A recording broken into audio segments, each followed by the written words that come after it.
গাড়িতে ওঠার জন্য সিঁড়ি নেই, তাতে কি? তবে আছেন একজন সেনা সদস্য যিনি হয়ে উঠেছেন গাড়িতে ওঠার নিরাপদ সিঁড়ি।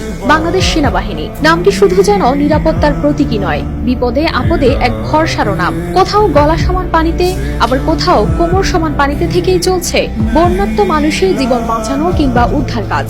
কখনো কাঁধে তুলে নিচ্ছেন ত্রাণের বস্তা, কখনো কোলে তুলে নিচ্ছেন মানুষ, কোথাও আবার উদ্ধার করেছেন মুমূর্ষ অন্তঃসত্ত্বা নারী। পরবর্তীতে তিনি জন্ম দেন ফুটফুটে পুত্র সন্তান। এভাবেই রাত দিন এক করে বাংলাদেশ সেনাবাহিনী পানিবন্দী মানুষদের নিয়ে যাচ্ছেন নিরাপদ আশ্রয়ে, বিতরণ করছেন রান্না করা খাবার ও শুকনো খাবার। ঝড় বৃষ্টি উপেক্ষা করে এগিয়ে আসছেন মানুষের সহায়তায়। মানুষের সেবার জন্য যেন আপাতত ছুটি দিয়েছেন নিজেদের আরামায়েশ কিংবা ঘুমকেও। বর্তমানে দেশের ফেনী, কুমিল্লা, ব্রাহ্মণবাড়িয়া, চট্টগ্রাম, হবিগঞ্জ ও মৌলভীবাজার সহ বিভিন্ন জেলায় চলমান বন্যা মানুষের জীবনযাত্রাকে করে তুলেছে বিপর্যস্ত।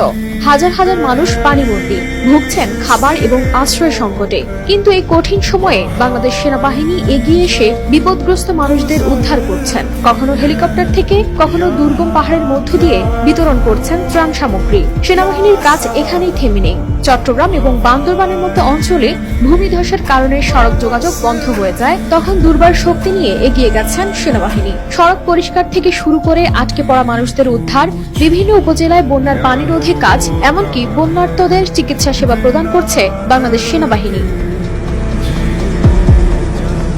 দেশের এই দুঃসময়ে বাংলাদেশ সেনাবাহিনীর নিরলস প্রচেষ্টা ও সেবার মাধ্যমে যে ভালোবাসা আর সহানুভূতির হাত বাড়িয়ে দিয়েছে, তার মধ্য দিয়ে প্রতিটি মানুষের মনে তৈরি করেছে আরো শক্ত অবস্থান। তবে বন্যার্তদের সহায়তায় শুধু সেনাবাহিনী নয়, নিরলস কাজ করে যাচ্ছেন বাংলাদেশ বিমান বাহিনী, বাংলাদেশ নৌবাহিনী, ফায়ার সার্ভিস, বিজিবি, র্যাব ও পুলিশ।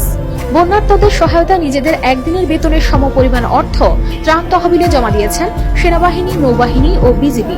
সেই সাথে আটকে পড়া বন্যা দুর্গতদের হেলিকপ্টারে উদ্ধার ও ত্রাণ বিতরণ করছেন বাংলাদেশ বিমান বাহিনী ও র্যাব। বাংলাদেশ বিমান বাহিনী হলো জনগণের বাহিনী, সো আমরা আমাদের সর্বোচ্চ প্রয়াসে কিভাবে মানুষজনকে রিলিফ মিশনের মাধ্যমে আমরা কিভাবে রিলিফটা পৌঁছে দিতে পারি, ওটাই থাকবে আমাদের প্রচেষ্টা। এভাবে দেশের প্রান্তিলগ্নে কাজ করে যাচ্ছেন সব ধরনের নিরাপত্তা বাহিনী সহ অন্যান্য সদস্যরা। সকলের সহযোগিতায় শীঘ্রই এ দুর্যোগপূর্ণ অবস্থা থেকে পরিত্রাণ মিলবে, এমনটাই প্রত্যাশা।